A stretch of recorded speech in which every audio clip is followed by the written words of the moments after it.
আজকে শিফাকে যখন আমি স্কুল থেকে আনতে গেলাম তখন তো স্কুলে গিয়ে আমি পুরো অবাক হয়ে গেছি। আজকে স্কুলে অনেক বড় সাইজের একটা কাঁঠাল এনেছিল।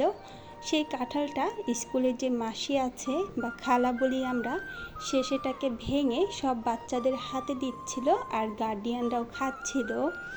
এটা তো দেখে আমি পুরাই অবাক। আর আমার মেয়ের কথা কি বলবো, সে তো এই কাহিনী দেখে আমার চেয়েও বেশি অবাক হয়ে গেছে। এই যে সে তার ভাইকে পানি খাওয়ালো, তাকে বললাম তুমি কি কাঁঠাল খাবা, কিন্তু সে কাঁঠাল খাবে না। তাই তাদেরকে নিয়ে বাসায় চলে এসেছে। বাসায় এসে তাদের দুই ভাই বোনকে পাকা আম কেটে দিয়েছে। আর এখানে আমি একটা কাঁচা আম কেটে নিলাম, এটাকে আমি এখন বেশি করে ঝাল দিয়ে ভর্তা করে খাবো। এই আমগুলো আমার হাজব্যান্ডের বন্ধু পাঠিয়েছে, সে ফলের বিজনেস করে, তাই অনেকগুলো পাকা আমের সাথে আমার জন্য একটা কাঁচা আম দিয়েছে, যেই আমটা অনেক টক আর খেতে অনেক বেশি মজা ছিল। আম খাওয়ার পর দুপুরে রান্না করে নিয়েছিলাম, দুপুরের খাবারটা খেয়ে নিচ্ছি।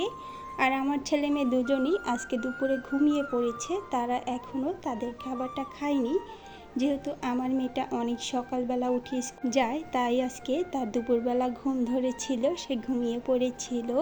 এই যে আমার ছেলেটা ঘুম থেকে উঠে গেছে, এখন আমি তাকে তার দুপুরের খাবারটা খাইয়ে দেব। আর আমি বসে বসে আমের মোরব্বা খাচ্ছিলাম, যেটা গ্রাম থেকে আমার মা পাঠিয়েছিল। আমার ছেলেটাকে দুপুরের খাবার খাইয়ে দিয়েছি, আর সে আমার সাথে খেলা করছে তার বন্দুকটা নিয়ে। সে আমার সাথে অথবা তার বোনের সাথে খেলা করতে অনেক পছন্দ করে। আমিও তার সাথে বসে একটু সময় কাটাচ্ছিলাম। আর অন্যদিকে আমার মেয়েটা কিন্তু ঘুম থেকে উঠে চলে গিয়েছিল তার টিচারের বাসায় পড়ার জন্য। তার টিচারের জ্বর এসেছে, তাই কয়েকদিন ধরে বাসায় আসতে পারছে না পড়ানোর জন্য। ঘরে কারেন্ট চলে গিয়েছিল, তাই সন্ধ্যার দিক দিয়ে আমার ছেলেকে নিয়ে বাইরে গিয়েছিলাম।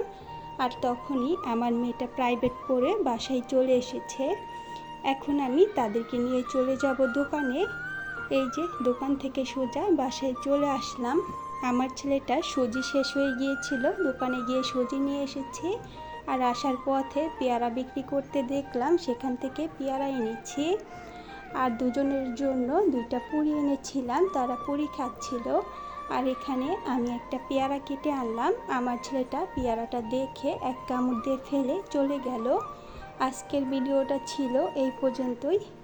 ভিডিওটি ভালো লেগে থাকলে একটি লাইক দিয়ে দেবেন, আর আমার চ্যানেলে নতুন হলে চ্যানেলটিকে সাবস্ক্রাইব করে দিবেন। সবাই ভালো থাকবেন, আল্লাহ হাফেজ।